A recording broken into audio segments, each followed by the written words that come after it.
Buenas noches con Miguel Noche. Esto es Conclusiones Irresolubles. Ford reinventa la batería del coche eléctrico, o debería decir que reinventa la power bank encaminada hacia el coche eléctrico. Ahora lo veremos. Con ustedes, Battery Man. Así me llaman. Conclusiones Irresolubles con Miguel Noche. Pues la cosita está candente en el tema del coche eléctrico, en el tema de las baterías. Parece que diariamente tenemos una nueva noticia y en el caso de hoy pues atañe a Ford. Y es que se ha visto determinada solicitud de patente por parte de Ford al respecto de una batería. Pero no una batería al uso para el vehículo, sino una batería auxiliar, de respaldo.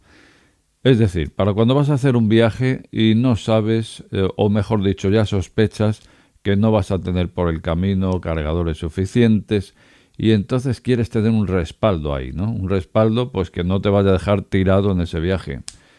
¿Qué hacemos entonces? Pues no hacemos nada, porque es una batería que directamente es automática, es inalámbrica, con lo cual, dicho así, pareciera que vamos a ir conduciendo y sin notar nada vamos a sentir el milagro de tener todo un respaldo de batería. Bueno, vamos a ver en la práctica cómo es este invento por parte de Ford.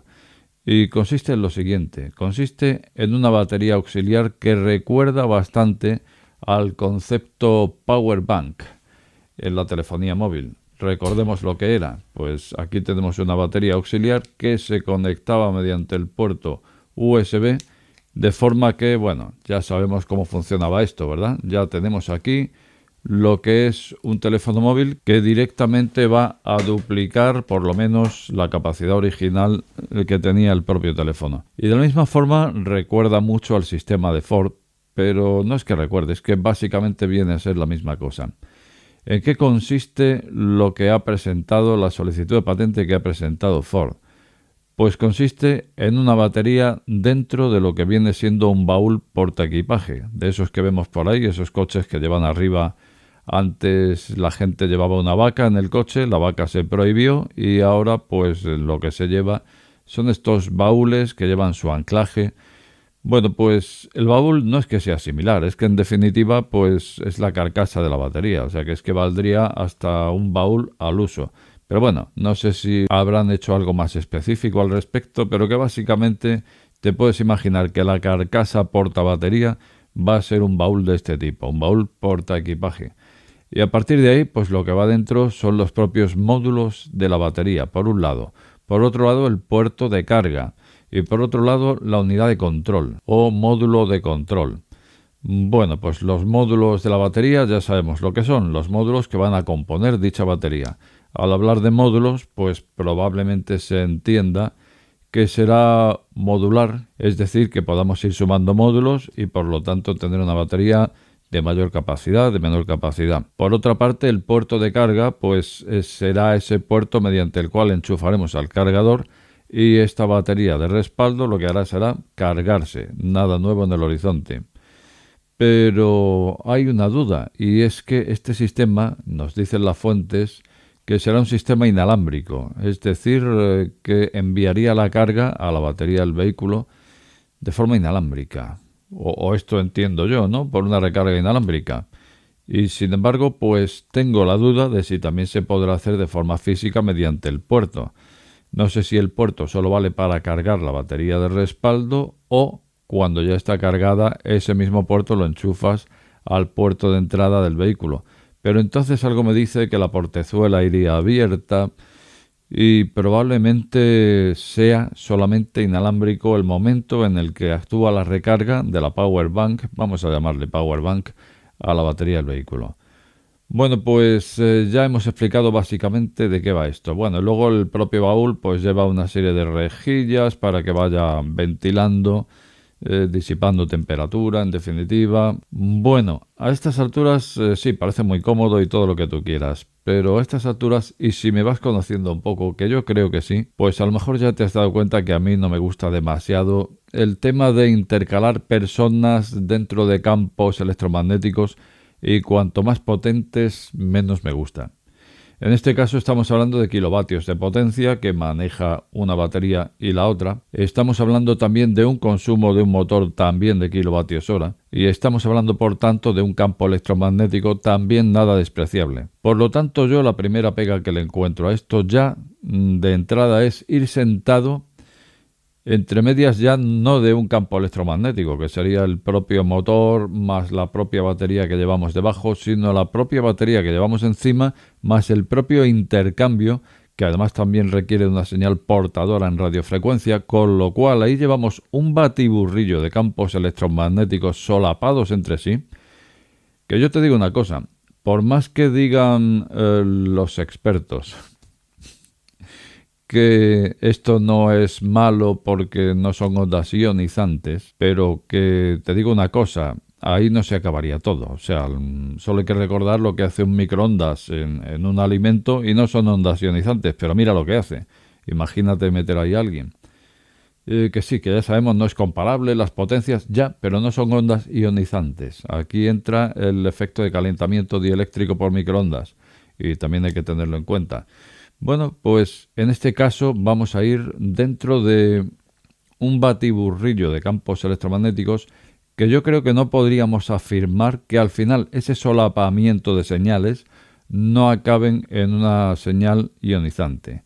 ¿Es una ligera posibilidad? Seguramente no, pero aunque sea que no, a mí tampoco me seduce la idea de ir sentado entre un campo electromagnético de una gran batería del vehículo, del consumo de un motor de kilovatios hora también, de unos bobinados de cable bastante importante y luego encima, eso por debajo y ahora por encima, pues otro campo electromagnético de otra batería más una señal portadora para enviar esa señal de una batería a otra. No sé, lo veo excesivo, ¿no? En cuanto a señales electromagnéticas. Pero bueno, si hay a quien le guste, pues yo respeto los gustos también, no tiene por qué ser así. Bueno, pues finalmente aquí tenemos el invento de Ford y yo te digo una cosa. Cuando se dice Ford, yo, y en este caso se me viene un nombre a la cabeza, y es Jim Farley, el CEO de Ford. Y es que Farley, desde hace muy poco a esta parte, pues no paran de salir historias por parte de Ford que vienen a raíz de que Ford no quiso participar en esa carrera de la batería de los 1000 kilómetros de autonomía. Y como representación de Ford, Jim Farley es quien venía a contar que hay un balance, y esto es cierto, hay un balance entre peso y consumo, donde a partir de ahí ya no merece la pena, porque si una batería pesa demasiado, al final aumenta tanto el consumo que no merece la pena ir por encima de ¿cuánto? Sabemos que Jim Farley ya se ha decantado por no entrar en esa carrera, con lo cual la segunda maniobra que hizo fue aliarse con Tesla en cuanto a su puerto de carga, de forma que ya eran Ford y Tesla, pero que luego también se unió General Motors y se ha unido alguno más últimamente, con lo cual sí que hay ya una red de cargadores suficiente como para decir vamos a tener una autonomía, pues oye, la mayor posible. En este sentido le ha ido saliendo bien, pero parece ser que la prioridad de Ford, y entiendo que de Jim Farley, pues es el tema baterías ahora mismo. El tema, si no entro en esta carrera de la batería de los 1000 kilómetros, tengo que entrar en un plan B, en tener un respaldo de no entrar en la batería de los 1000 kilómetros. Y a los pocos días vimos cómo se aliaba, se asociaba con KTL, primer fabricante de baterías a nivel mundial, chino, por cierto. Y ahora vienen con esto, vienen con un sistema de batería auxiliar que a mí no es que me haga demasiada ilusión. Incluso me acuerdo de aquel otro sistema auxiliar que consistía en un remolque para llevar la batería, ¿te acuerdas? También hablamos aquí de eso. Y desde luego no resulta demasiado práctico llevar a cuestas una batería, pero incluso hasta podría tener aspectos menos decepcionantes que esta que estamos hablando hoy. Y te digo por qué. Porque la batería de la que estamos hablando hoy tendrá algún pro, pero yo creo que tiene más contras que pros. El pro, pues tenemos una alternativa a lo que sería un panel fotovoltaico de techo. Pero también te digo que esto no va a ser barato, ¿eh? Esto va a ser una batería y las baterías baratas no son. Bueno, esto por un lado. Pero en cuanto a contras, pues este sistema rompe la aerodinámica del vehículo, en primer lugar, con lo cual ya pues te va a disparar el consumo en mayor o menor medida. En segundo lugar, te va a romper el consumo. Vas a llevar más peso, otra aerodinámica, con lo cual también te romperá el consumo. Pero en tercer lugar, y lo que me parece a mí más importante, es que te va a romper el centro de gravedad, porque te lo va a subir, con lo cual rompe el aspecto seguridad en la conducción. De forma que cuando tomas una curva no va a ser lo mismo tomarla sin ese baúl que con ese baúl. Y aunque los baúles ya estén homologados, pero es muy difícil que tú vayas a meter ahí carga pues por encima de 100 kilos, vamos a decir. Son grandes, pero por lo general si vas a meter ropa, unos esquís, pues yo qué sé. Vamos a decir que a 100 kilos es muy difícil llegar. Sin embargo, ¿cuánto pesa una batería de litio? Porque a lo mejor aquí estamos hablando de 200, 300, 400 kilos, dado que es modular, cualquiera sabe hasta dónde. Es algo que no se especifica. Lógicamente en la patente se recoge el concepto. Y no se especifica, pero te digo una cosa, aunque pese tan solo 200 kilos, que ya sería una batería pequeña, incluso 100 kilos vamos a decir, al ir por encima del techo del vehículo, eso está rompiendo suficientemente ya la seguridad del vehículo, está subiendo demasiado el centro de gravedad, lo cual rompe la seguridad en curva.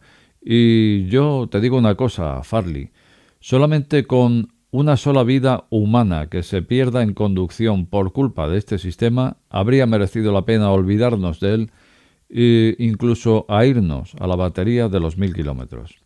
Pero vamos, no soy yo quien está en Ford, no soy yo el CEO de Ford, ni mucho menos, y tampoco hay que ir a la batería de los 1000, pero la alternativa no me gusta, Farley, no me gusta. En lo que a mí respecta, no me gusta, y sobre todo teniendo en cuenta que todo esto, por lo que yo, o a mí me parece al menos, podría venir de esta manía que le ha entrado a Ford y también a Jim Farley de no entrar en esa carrera de los 1000 kilómetros. Y cualquiera sabe si a veces pues te has equivocado y no estaría mal recular y por qué no participar en esa carrera o al menos subir el listón de 500 a 700 de autonomía. ¿Por qué no? Así lo veo yo al menos. Y como de costumbre te invito a que me dejes tu opinión más abajo. También decirte que si acabas de llegar a este canal no te suscribas o suscríbete mejor porque al final este canal podría convertirse en el canal principal de Miguel Noche. Y también te voy a invitar a unirte al grupo, a ese grupo donde cada vez somos más y bueno, podemos vernos de una forma más directa. También podemos ver ahí esos avances, esos mapas mentales que pongo de los programas que vamos haciendo. Pues te dejo el enlace directo para que puedas unirte al grupo. Nada más, buenas noches con Miguel Noche. Este programa está sujeto a posibles correcciones. De ser así, estas serán publicadas en la descripción del mismo.